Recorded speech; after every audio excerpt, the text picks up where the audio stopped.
I don't care what kind of success that you have in your life with your business, with your finances, your physical body, whatever the peak is that you experience with success, business, finances, getting, your dream car, your dream house, all of that pales in comparison to what you can experience right here, what you can experience with an intimate relationship. In this day and age, I think a lot of women can relate to the fact that it can be more challenging to embrace the feminine energy. Right.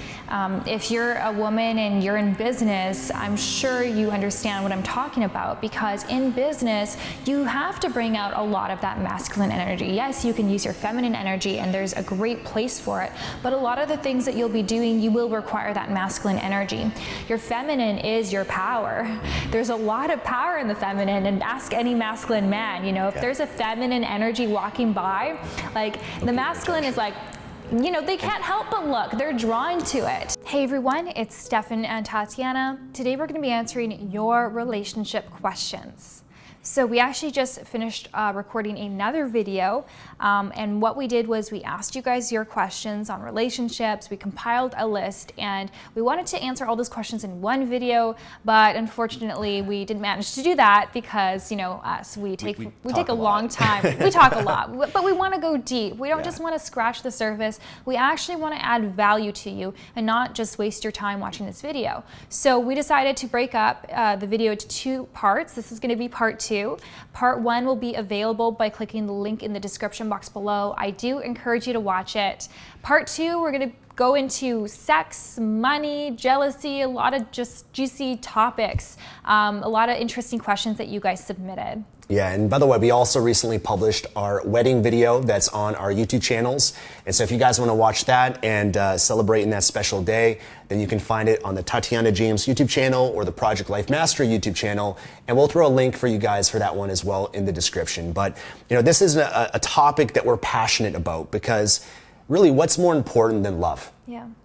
Nothing. I mean, I don't care what kind of success that you have in your life with your business, with your finances, your physical body, whatever the peak is that you experience with success, business, finances, getting, your dream car, your dream house, all of that pales in comparison to what you can experience right here, what you can experience with an intimate relationship. Because one of the purposes of a relationship is to amplify human emotion.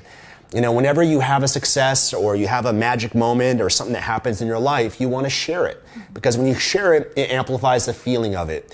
And in an intimate relationship, you can go deep. In an intimate relationship, you can grow spiritually in so many beautiful ways. And the experiences that we've had together, the emotions of love and passion, intimacy that we've experienced is so much greater than anything else we've experienced or achieved in our lives. And it's priceless, and it's an incredible gift. And so we want to share this gift of love with you guys. We want to share with you guys things that we've learned that have helped us in our relationship. And we're not perfect by any means. We're growing, we're learning, we're students just like you guys are. But there is a lot that we have learned, and there are certain principles to amazing and passionate relationships that if you apply those principles, it can truly take your relationship to a whole new level. So we are excited and feel privileged to share with you guys anything that can hopefully inspire, help, and support you guys in your relationship. Or if you're single and you have your eyes on one day attracting your soulmate or being in an amazing relationship or getting married, we hope that we can be a role model and hopefully inspiration of love. Because there's not, we talked about this in the last one, there's not many role models that are out there of truly great relationships. And when you do find that, you want to, hopefully learn or be inspired from that. And we hope we can be that for you. So with that being said, how about we dive in? Sure. Yeah. So, we're going to get into the first question, but I do want to remind you guys that what we're going to be sharing with you, you're going to come to the realization that, it does require some work. Like, being in a relationship, if you're just going to get complacent, get comfortable, not give it your time of day and not put any effort into it or attention or time dedicated to your relationship, well, it's not going to be as great as it could be. And so for us to maintain and to grow our relationship requires attention, requires scheduling in time for us to create the presence, to give each other, to meet our needs. And so it's yes, it's gonna require work on your part, it's gonna require intention, it's gonna require you to raise your level of consciousness, but as Stefan said, it's worth it, because there's nothing more important than your life than, you know, having love in your life. And if you're spending your life with someone, like, you know, it pays off to put some attention into your relationship. It's the most important decision you're ever going to make, you know. So making sure that you focus on it and expand and grow it. Like I said, you're going to get incredible rewards. Okay, number 1, how to improve your sexual life after 7 years. Got any tips about that? That's a great question. So there's many different directions we can go with this one. But I think a few things that I think are really valuable that we always remember and try to apply is, number 1, understanding the dynamic of masculine and feminine energy. That what creates that aliveness, that passion, that spark that is in a relationship is something called polarity. Just like, you know, there's a negative and a positive charge, there's magnetism, there's attraction to it with 2 magnets. But you know, if both people are, you know, there's no polarity, let's say that, you know, there's 2 positive charges, then you repel. And so that's the dynamic of the masculine and the feminine, that, you know, men and women can both have masculine and feminine energy. In fact, one of the goals that David Data says, one of our teachers from this, is to be fully integrated in both. Yeah. But we all have a certain nature. And so for me, my nature as a man is more masculine. But, you know, there's certain men, their nature is more feminine. There's nothing wrong with that. But knowing what your nature is important. Tatiana's nature is more feminine. And so if we want to create attraction and that spark of passion, which obviously translates to the bedroom and your sexual life, then we want to create that polarity. And so having awareness at times that, you know, if I'm in my feminine, you know, which sometimes can happen, by the way, for men when you spend so much time with another feminine energy, is that you kind of mold together and become one. And so you can kind of both be in this feminine mode. And if you're both in that feminine mode, there's no polarity. There's not going to be that attraction. You can be friends and like play video games together and have a good time, but I mean, it's not going to be hot in the bedroom. For sure. In the same way too, you know, there's times for Tatiana, she can be more in her masculine. Maybe it's just more in the business mode, taking massive action, pushing herself, focused, you know, overcoming challenges, adversity. And that's, you know, amazing. We could have a friendship, a connection, but there might not be that passion and that excitement, that aliveness that's there. So one thing that's been really helpful for us is having awareness of that. And so when it comes to our sexual life, you know, we use these energies when it's appropriate. You know, in business, okay, I need to bring out the masculine. Okay, I've got this challenge, this problem I need to solve. I need the masculine for that. But when it comes to our relationship, we want to make sure that we have that polarity. And so we have certain things that we do, for Tatiana, for example, to be more in her feminine.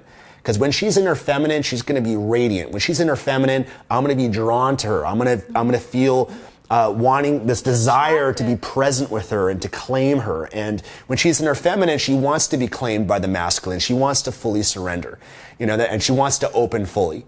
And so there's certain things that you go into your feminine mode, you know, certain things that you do. And we each have rituals for this, and things I go my masculine, and that's what creates that attraction. So that I think is a really important principle that we both try to live by and apply. Because sometimes, you know, if you're, you know, in a relationship and, you know, there's not that energy there, and you're having sex or you're making love, but there's not that magnetism, that lust, that desire. Usually it's because there's depolarization that's occurred. And so if you can spark that by, you know, Tatiana, there's certain things you do. You maybe want to share some things you do to be more in your feminine? Yeah, well, I will say that I think that in this day and age, I think a lot of women can relate to the fact that it can be more challenging to embrace the feminine energy. Right. If you're a woman and you're in business, I'm sure you understand what I'm talking about, because in business, you have to bring out a lot of that masculine energy. Yes, you can use your feminine energy and there's a great place for it, but a lot of the things that you'll be doing, you will require that masculine energy. And so my experience being a business owner and this is something that took me a journey, years to figure out, because I went from, you know, actually working at a job where I was using a lot of my feminine energy. I was a waitress, and I was around women all the time and hanging out with my friends all the time. And then I transitioned to owning my own business, where I didn't really hang out with my friends as much, wasn't with women all the time, wasn't, a waitress, and was a boss and had employees and had all these responsibilities. And so I really learned how to bring out my masculine energy, and it served me so much in my business. Like, I would not have created the business that I was able to create if I wasn't able to summon that masculine energy. And the feminine energy at times when it was appropriate. It's learning to dance between the masculine and the feminine energy. As Stefan said, we have both within us. And if you really want to build a superpower, it's learning how to summon either energy and how to have them dance. It's not about having like equal energies. It's not about balancing the energies. It's like there's times where you want more masculine, there's times where you want more feminine, but being able to do that intentionally instead of it taking you and you're not able to manipulate it in that way. So I think for a lot of women it can be challenging because the masculine is greatly rewarded in business and even in society today, right? And the feminine is almost seen as a weakness. And the feminine is weak, the masculine is strong. If I want to be respected in business, then I need to be more masculine.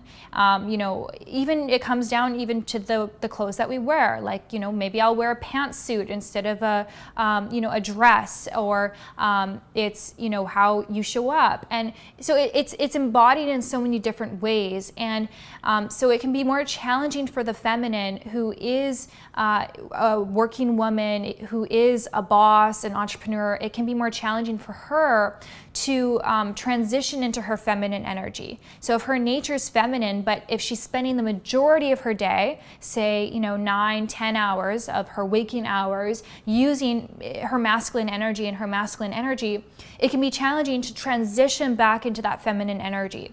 And so what happens is you'll see, and maybe this has been your experience, it was certainly mine, where I'd be, all day working, we have our separate space, and then at the end of the night, dinner time, we come together again, but I'm still in that masculine energy.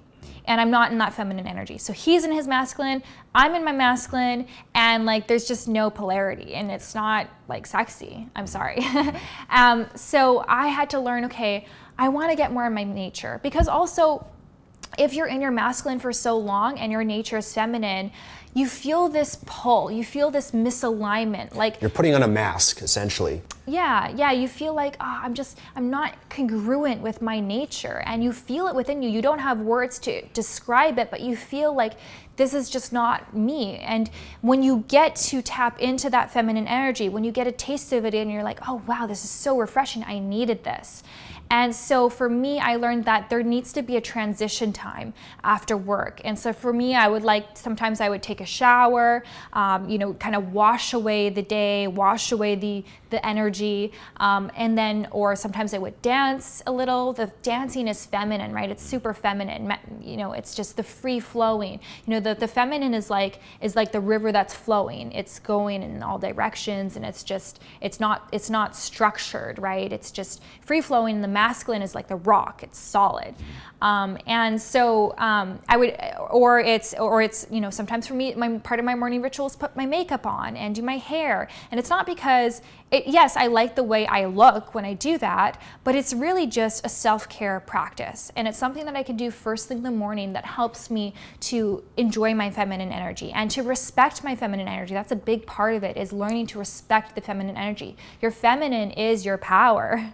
There's a lot of power in the feminine, and ask any masculine man, if there's a feminine energy walking by, the masculine is they can't help but look. They're drawn to it. Yeah, and it's nothing even to do with looks or anything like that. It's you not. can It's tell an when a energy. woman's in her feminine. No different if you can go to a bar and you can see, a group of women there who look physically beautiful, but they're not in their feminine. They just have that cold look on their face. They're not having fun. They're not feeling The free. feminine is free. It's all and then about you can freedom. see someone else at a bar, maybe not as attractive, but they're having fun. They're in their femininity. They're in that sensual flow. It's they all have an about openness to them. Opening, yeah, exactly. And so you have to find what it is for you. Whether you're in your masculine or your feminine, everyone has to figure out what are things that are going to help you to get into more of your feminine. What are things that are going to help you to get into more of your masculine? And when you understand what those things are, you can actually like practice that and adopt some practices into your day-to-day routine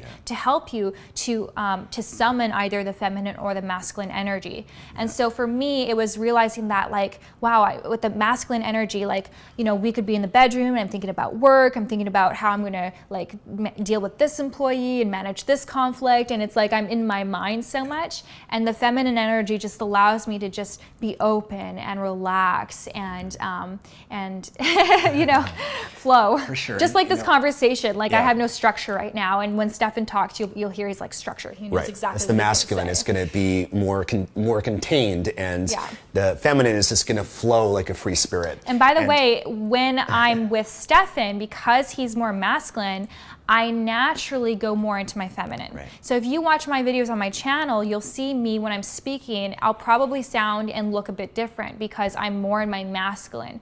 But when I'm next to Stefan and he has a strong masculine energy, naturally it kind of pulls me into my feminine energy. And so I speak a bit differently, behave a bit differently. And so that's actually a really great tip, because if you want to help your partner get into one energy, then you get into the other energy. It's the opposite. Yeah, and one thing that, for example, that brings out masculine is competition. You know, sports and competing. And so that's something that you don't want to have in your relationship, not unless you both want to be in your masculine, or it's challenge. That brings out more masculine energy. And what brings out feminine is praise. And there's certain things that you can do in your relationship to elicit more feminine and more masculine. So for example, you know, one thing that we do as a ritual and a practice, we've practiced Tantra, certain tantric techniques and principles that we've learned, and we've worked with many teachers and whatnot over the years. But one simple practice that we like is eye gazing. Okay, just really fully being present with one another. And this is something that you can do, you know, just to create more intimacy with your partner, have more connection, but also to bring out the masculine and the feminine. So, for example, if Tatiana and I will sit across from each other, sometimes we'll put our hands on each other's heart, okay, physically, and we'll just stare into each other's eyes. And my whole focus as I'm doing that is to be present with her, not to be up here in my head, not to be thinking about business or anything like that, but to be fully inside her, feeling her, and giving to her my energy, giving to her my love. And sometimes I'll say in my head, I love you, you're amazing, I own you, you're never getting away, you're mine forever, you know, and I'm kind of claiming her. And I with that energy, with his eyes and with his energy. And the feminine is like a flower, and the feminine, the flower blossoms when she feels presence. So when he's staring at me and giving me his undivided attention, his presence, I start to blossom, I start to open up, I start to let go, I start to dissolve into my feminine energy. And it requires trust for the feminine to do that, because you are opening and surrendering to the masculine. You're allowing the masculine to claim you. Yeah. And because otherwise you being your masculine would be having up a wall and trying to be guarded, be protected. So this is something that might be a challenge. I'm not sure the state of your relationship, but really working on that trust for the feminine to fully surrender to the masculine. And when the feminine surrenders, the masculine is drawn to that and wants to claim, you know, and the feminine even more. I think that's definitely, I know I was challenged with that, as, you know, many women can be challenged with just surrendering. Because again, it's like holding on to the masculine energy, because the masculine energy makes you feel protected, makes you feel safe. The feminine energy, sometimes you can feel vulnerable because it is about opening. And that's why the feminine does need a masculine to protect themselves, because you can't just be walking around in your feminine all the time. You can get taken advantage of or and that's why it's good to be able to bring out both energies within yourself, right? It's like it's not man and woman, it's the energies within you. But during this practice, what does the feminine do? The feminine wants to test the masculine, right? So I'm waiting to see when his eye will flicker. I'm waiting to see if he will break that presence, because I want the presence. And so the feminine will oftentimes test the masculine, and it's up to the masculine masculine to realize that these are just tests and to give the feminine what she needs to blossom. For sure. Yeah. So just having this presence with your partner, and this is something we'll do for 5-10 minutes, sometimes even longer than that. And we'll just stare deeply into each other's eyes. And Tatiana will just open more, surrender more, focus on her breath, hand on my heart. Sometimes we even match and mirror our breathing as well. So we have that synchronicity that can occur if you match and mirror your breathing together, that when you both take a deep breath in and we both exhale together, that actually creates rapport with one another and a deeper connection. And you start to feel what the other person's feeling. And so, I'm, in my masculine, and she might test me, but the more that I keep that presence with her, the more that she'll open, the more that she'll truly surrender, and then more that she's open to me, I can bring out more of that masculine presence. And I think a good tip for the masculine is that before doing a practice like this, privately just do your own meditation to get present with yourself. Because if you're coming from like a busy work day, you've got a lot on your mind, a lot of stresses, and then you're going to have this practice with your partner, like it's going to be a lot harder for you to give your partner that level of presence because you haven't centered yourself. So I think it's important for the masculine to find your center, to root yourself, and meditation can be really powerful for that. Now, another thing is that there is light energy and there's dark energy. And that's very important to understand when it comes to the bedroom. And I don't even have to define what light energy and dark energy is. Everyone already knows. Intuitively, we know, we've experienced it.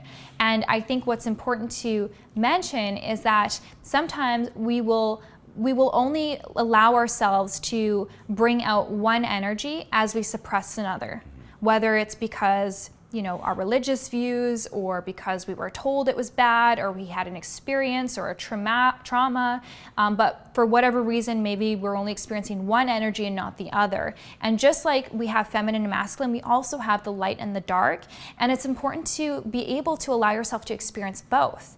There are times when, the light energy will be what's going to serve you and what's going to help you to feel great and have amazing intimacy and have great sex. And there's times when the dark energy really is like what is needed and what is desired. But if you're not allowing yourself to experience that, for example, if you don't allow yourself to experience the dark energy, well, there's a part of you and a part of your relationship that doesn't get to be experienced. And so then if it's not experienced in the relationship, it can come out in other ways outside of the relationship. And so it's important to understand light and dark energy, and we play around with that. Like we can switch from light to dark in a minute, or we can have there are times when it is dark and it is funky and we are trying new things, and there's times where it is light and just like super intimate, and we do the tantra would be an example of a light energy where it's just like giving each other slow and all that. And this is actually one of the reasons why, for example, there's a lack of attraction relationship as well. This is one of the reasons why, for example, a lot of men watch pornography, or they go to a strip club. It's because that's a dark energy. You can tell that environment is a very dark energy, and the woman that they're with might be a really good woman, beautiful woman, but is lacking. She's more in her light feminine rather than the dark feminine. And it's the same thing. There's some men that are good men. They're noble. They're very honorable men, high integrity men. They have that light masculine energy, but they're lacking the dark masculine, where sometimes the feminine wants to, be taken and wants to, just kind of be seduced by that. Always wants to be taken. Right. And I think what happens is that sometimes we put ourselves into these roles. So whether it's, you create some sort of identity. So whether it's like you now are married and you're a wife, and then you have an idea of what a wife should be, right? Or you're a mom, you become a mom, and you have an idea of what mom should be. And then you feel like there are certain things that I shouldn't do. And so it's not about right or wrong, it's you do what's best for you, but it's just realizing that if you're creating all these rules for yourself and maybe suppressing a side of yourself that wants to be experienced, that wants to come out, then it's going to create, again, this incongruence within yourself, and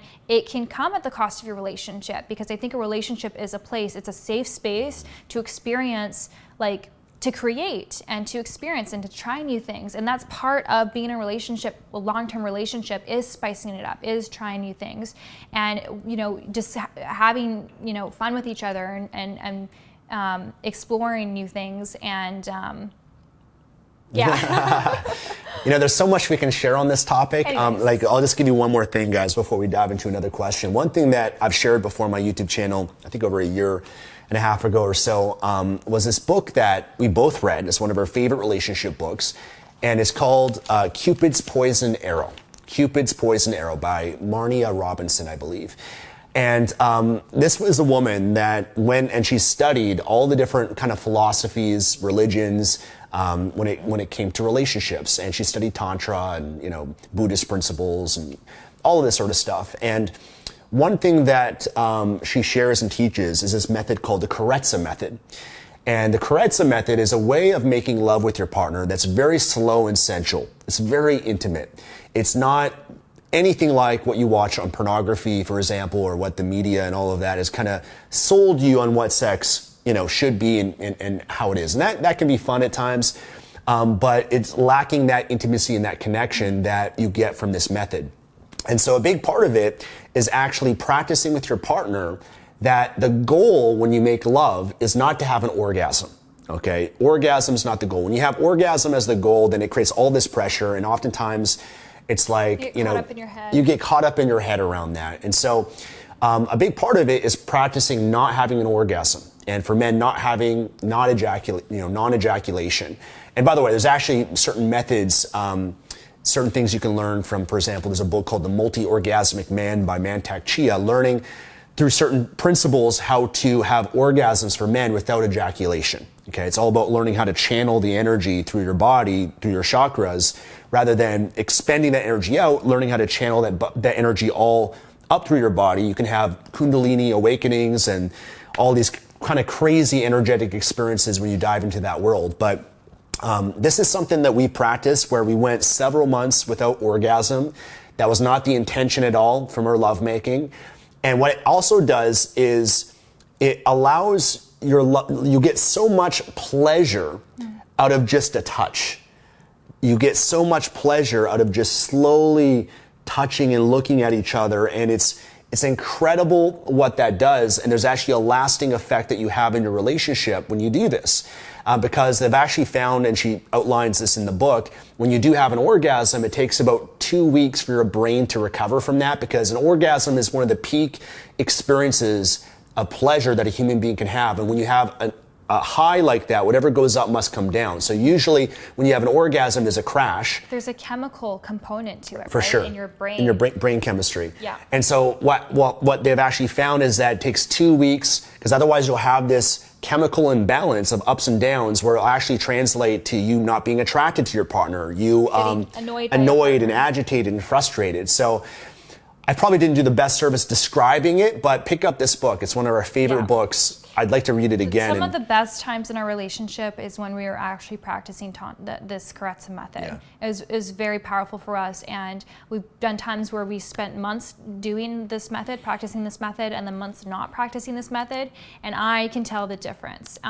Not only like in our relationship and the level of intimacy we have with each other, but also it allows you to like reach a new level, I feel, and I don't know if this is, I should say this, but I feel like you just like have way less brain fog and you're much more clear thinking, and I feel like I get to tap into a genius part of myself when we are practicing this. So if you're curious about that, try it, because for me it was really awesome. And I'd like to do it. I'm sure in this video for some of you guys, I don't know, but you might think, oh my gosh, this is getting really deep. This is like, I had no idea all these things that we're describing to you guys. And this is the ultimate gift and goal when you have freedom in your life. And I know many of you guys are entrepreneurs building your business.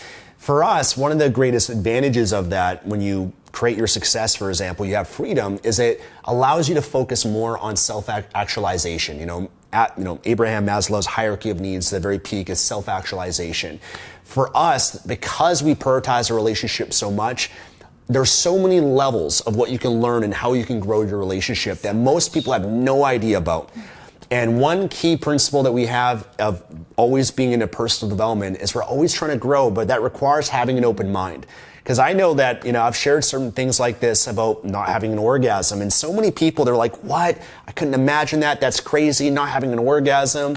But most people, they're so close-minded, and that's why they have an average life. That's why they have an average relationship. We're not interested in average. We want an extraordinary life, an extraordinary relationship, and we're not going to settle for anything less than that. So just like for many of you guys, this possibility of building an online business, the possibility, of becoming financially free, making passive income. Maybe those are certain things you never heard of before because society told you that you got to go to school, get a job, and then you retire when you're 65. And then you learn a new way of being, a new way of living, and you have a paradigm shift. You're like, oh my gosh, that's what's possible. And, if you read like Rich Dad, Poor Dad, there's the poor dad mentality, then there's a rich dad, and sometimes it's the opposite of what you thought you knew and what you've been told. And it's the same thing in relationships. And that's why it's so exciting, because there's so much, like, we know what we know what we don't know, but we don't know what we don't know. And there's so much available that we don't know that we're always eager to learning and trying. And that's a key principle that I think that's always allowed our relationship to achieve new levels, because whenever you think you're at one level and this is as good as it gets, there's like 100 or 1,000 other levels beyond that we're always excited to pursue. So that's for us, how we define our success. It's not financial or money. It's like we want to grow in life, and we want to grow spiritually, emotionally, in a relationship, sexually, every different aspect of our lives. And this is things we don't really talk about that often on our channels, because we don't know if people are interested in this sort of stuff. But these are the things, the circles that we're a part of, the events, the seminars we go to, the books that we read, and the stuff that we study, because this is a whole world, a whole niche that you can go really deep down. Yeah. And, we have a vision for our relationship. We want to, people will tell you, oh, it's all downhill after you get married, or it's all downhill after 50, or whatever, the stereotype is. But or wait till you have kids. When you have kids, and usually it's because people are struggling in their relationship, and that they project that experience onto others as a belief. It's probably true for the person who's saying that, because that's why they're saying it, because that was their experience, but it doesn't have to be true for you. So be very careful who you take advice from. But our vision is that our relationships just gets better. Our attraction to each other just gets better. Our sex life just gets better, not worse. The best is yet to come. Exactly. And so one of the beautiful things about our relationship is that both of us, we alluded to the 6 human needs. We spoke about the 6 human needs in the previous video. And one of those human needs is growth. And Stefan and I happen to both value growth at very high levels. It's one of our top needs. So because of that, we're always open to learning and growing and trying new things. And that's really valuable in our relationship personally, is that because we both care so much about growth, there are times when one partner is really into growth and personal development and the other isn't, and that's fine. You could still have an amazing relationship, but because we both are, it makes things a lot easier, because we're both super interested in constantly growing. Okay, we're gonna get to the next question. How do you manage your money? Is it 50-50? Well, this is a great question too, because it can be a little bit different based on the context, because, we're both successful, we're both entrepreneurs, we're both individually in that way. And obviously, that might not always be the case. There's many different types of relationship people decide to have. Sometimes one person's the provider, the other person's And it's whatever works for you. I don't think that there's a right way and a wrong way when it comes to this. It's really just your relationship. You sit down, you have a conversation, and see what works for you. I know for many people it works really well, where there will be one person who stays at home and takes care of the kids, and one person who's the provider. And right now we don't have kids. Our situation is we both do really well financially, so we're splitting the bills, and we split the costs because of our financial situation. But our strategy long term is, you can share it. Well, so there's kind of a formula that for us just makes sense, which is financially, in terms of what the contribution is based on what your income is. And so let's say, for example, that the man, traditionally, let's say the man is 100% providing all the income, and let's say the woman decides to be a stay-at-home mom. Well, if the man's 100%, financially, earning all the income, then he'd pay 100% of the expenses. There's just, there's no way that the woman can contribute. Well, her contribution is raising the kids. Absolutely, and you have to absolutely value that and appreciate that, for sure. But on the other hand, let's say that the man, let's say, is producing 80% of the income and the woman's, still working and maybe provides 20%, then 80% of the expenses will be provided by the man and 20% by the woman. And the other way, maybe it's the woman that's providing 80% of the income and the man, 20%. It would be kind of based on that formula and that ratio. And so it's based on what, if one person, for example, is making $1 million a year, the other person is making $50,000 a year, then you can't expect to split things 50-50. It's just, so we kind of use that ratio, if that makes sense, as a formula that we go off of. If Tatiana makes a decision that you want to be a stay-at-home mom, or maybe we decide I want to be a stay-at-home dad, whatever it is, then, based on the income the other person produces, then they're going to be the provider. Or it's possible too that say I decide that, hey, I'm just going to work part-time and raise kids part-time. I mean, even though that's always going to be a full-time job, well, let's just say that's the situation. But say I earn more income, even though I decide to work part-time, well, then nonetheless, I would be contributing more towards the bills because I'm earning the higher income. So it's not the amount of time that you're working, it's really just what your income is. So for us, that's kind of the strategy that we felt like made the most sense. We felt like it's fair. And so for us right now, we don't have kids. We're not in that situation. So we just, we split things, and that's what works for us for now. But eventually, once we have kids, the dynamic's going to change and the roles are going to change, and we're going to have to adapt to that and see what will work best at that time. Yeah, one thing that's unfortunate that I've seen a lot in relationships is money becomes a weapon sometimes that the other person can use to control or manipulate. So for example, let's say if the man is the provider and the woman's the stay-at-home mom, then sometimes, the wife doesn't feel that she's being appreciated in her contribution. And the man says, well, I'm making the money, it's my money, I get to decide what I'm gonna do with it. And it creates this separation. And I've seen that dynamic play out a lot. And I think an important thing is for both people to feel empowered financially, that both person has a level of independence of perhaps savings and money put aside, so that they're not living in fear. I saw that in my parents' relationship where my mom, my parents went through a divorce, and it was really challenging for my mom because she didn't have anything, and she was in a position where she had to go get a job at 50-something years old, and she's out of the workforce for so long. And one of the reasons why she stayed for so long in a negative relationship was because financially she couldn't support herself. Because what are you going to do when you have kids, you don't have any money, your husband is the one paying the bills, you don't have anything of your own? What are your options? So it can feel like, in some ways, you can feel imprisoned. And oftentimes I do see this, and I've seen it in my own family, where you're staying in an unhealthy relationship because you don't feel like there's a way out. And people use fear. They can use fear to control the other person.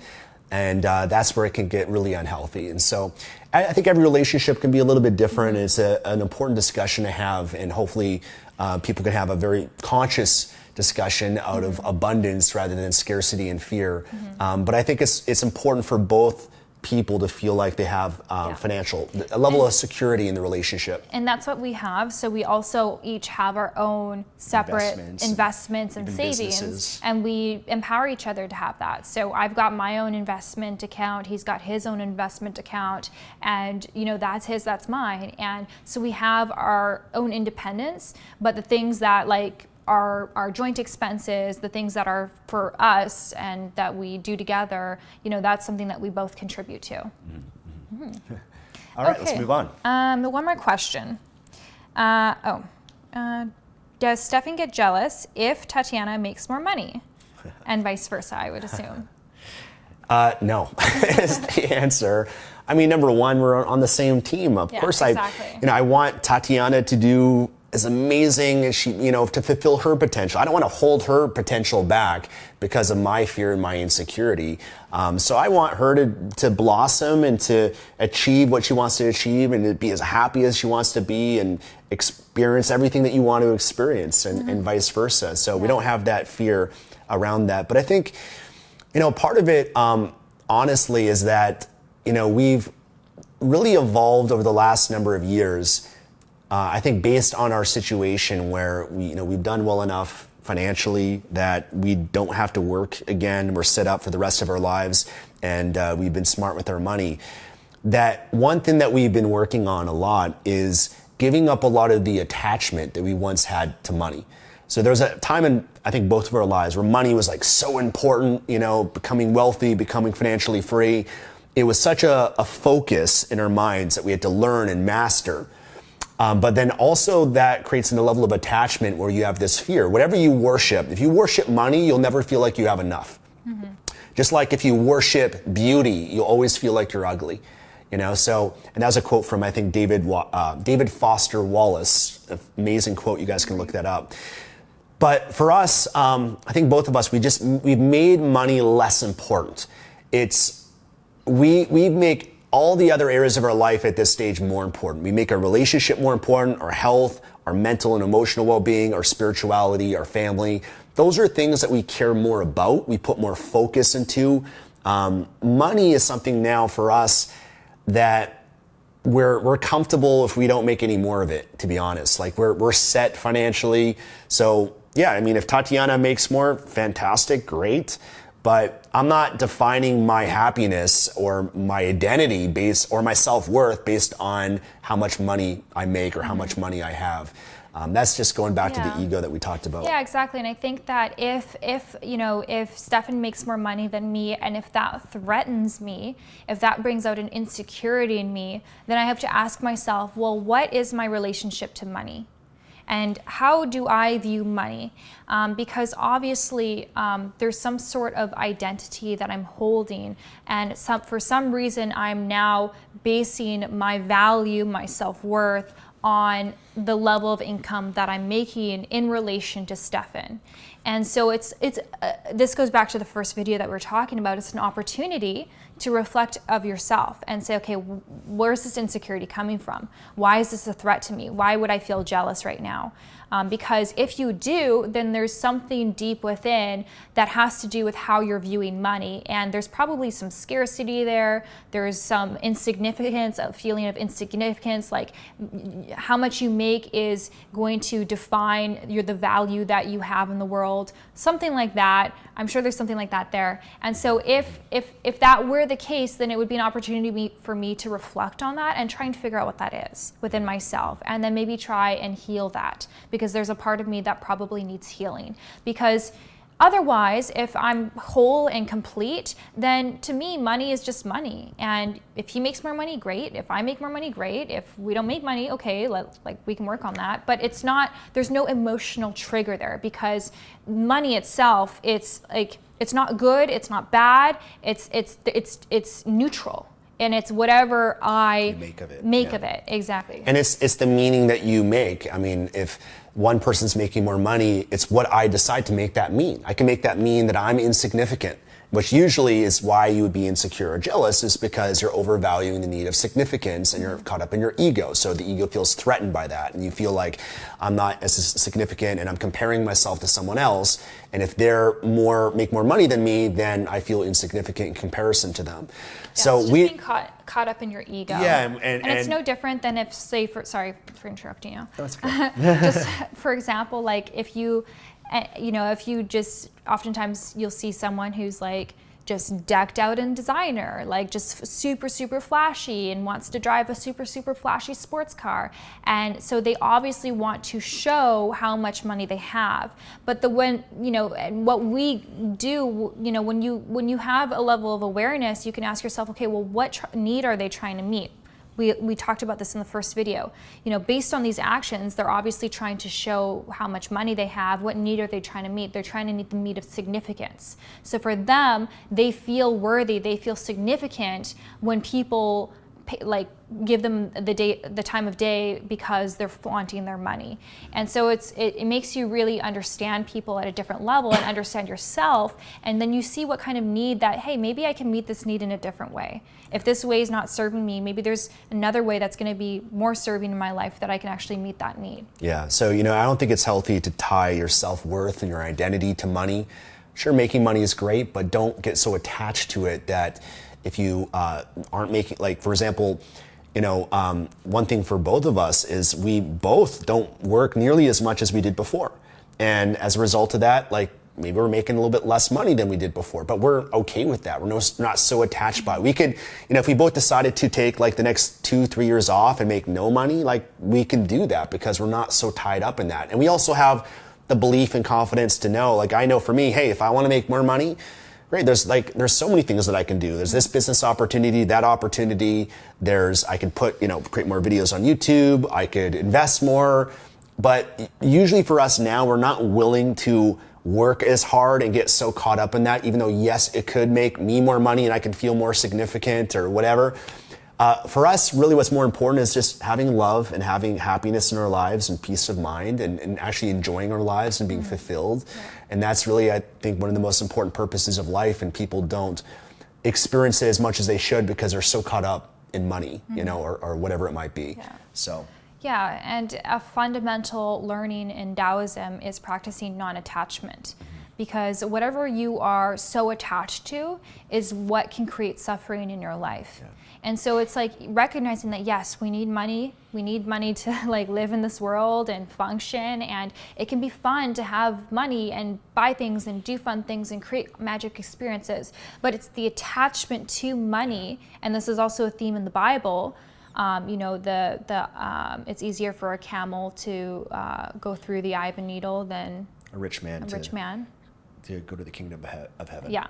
So these are fundamentals, and these are themes that you'll find, recurring themes in many religions and studies. And the reason being is because it's the attachment to it. It's not the money itself. Money isn't bad itself. It's the attachment to it, because when you're so attached to it, then when you don't have it, and if you don't have it right now, that causes suffering in your life. So you're missing out on a lot of beauty in your life because you're not able to be present, and because you're so fixed on getting something or someone. Like we were just talking about in the previous video, on finding your soulmate. Yes, it's good to have your criteria, it's good to get clarity, it's good to know what you want so that you can attract it into your life. But if you're so attached to that and to your criteria, then you might not open up to the possibility that someone in front of you is maybe that person for you, and maybe doesn't meet every single piece of your criteria because you're so attached to that. So you're not open to the present experience, the present moment. So I think it's just releasing attachment from a lot of things in life, and that's something that I've been practicing as well. Our spirituality has helped us with that, and I know there's a question here, I think, relating to that, and we're both Christians, but we learn all religions, to be honest, and open to different teachings and the wisdom that can exist in them. Mm-hmm. But just reminds, just kind of not just in Christianity, but I think all of the religions, they warn of greed and the suffering that occurs from that. And there's that quote from Jesus, I believe, which I'll paraphrase because I don't remember exactly, but it's essentially, what good is it, making all this money or having all this success if you lose your soul in the process? And that's something that we're mindful of, and I think our spirituality has allowed us to humble ourselves a lot, and to just not being so attached to the greed or the suffering that comes from the greed or the attachment to money. Yeah. Okay, I think we're going to wrap up this video. This was another long one. Thank you guys for sticking through all the way to the end if you're still watching us. This is a video that was really good because, it just kind of caused us to think. It's very difficult to explain some of these things because usually these are not topics that we talk about on YouTube, but these are things that we talk about amongst each other, that when we talk to each other about these things, like, it's easy to talk about, but it's a little bit different on YouTube because we have to be mindful of the fact that you guys might not understand what we're saying, I guess, and we have to try to explain it, and it's harder to explain depending on who you're talking to, I think. Yeah, I don't know if anything I said made sense. Yeah, because some of these things, they're deep and they're abstract, and there's it's harder to because there's you know, everyone relates to this, where you understand a concept in your mind, but to articulate it is a lot more challenging. Yeah. And so because it's a subject that we don't talk about that often, we don't create content about that often, at least for myself, I'll speak for myself, it's more challenging to articulate some of these concepts. Yeah. But hopefully you guys enjoyed it. I mean, if you got some value, if you learned something, let us know in the comment box what resonated with you most. And if you have other relationship questions, we still have more that we didn't get to, but we can do another video another time. If this is something that you guys would like to see, let us know, because we're not sure if you guys like this We stuff or even not. thought, you know, at some point it'd be fun to do a podcast where we're Yeah. just like me and Tatiana just talking, you know, just almost like you guys, you know, we're not doing it for YouTube or for an audience, because I think sometimes, you know, there's Yeah. some great, you know, podcasts that exist, even like a Joe Rogan. It was just like talking to someone, and it's interesting just to kind of get a glimpse of that the psychology or how they think or Well, 'cause whatever. one And there's of a lot, there's so many deep things that we talk about, like when we're sitting on the couch or And it's the easier evening to time. talk among each other, and it's one of our favorite hobbies is to just sit down. And and talk to we're like, each man, other. this is so good. If we were recording this right now, this would be some valuable content for someone. Yeah. Okay. Maybe. Let us know. Yeah, maybe. Okay, so thank you guys for watching. If you liked it, give it a thumbs up, and be sure to check out part 1 of this video. We'll link it in the description box below. And don't forget to check out our wedding video. We wanted to share the magic moment with you, since you've been part of our journey over the number of years, you know, pretty much since we started a relationship, we started doing videos together. And so it's been cool to share a part of that with you guys.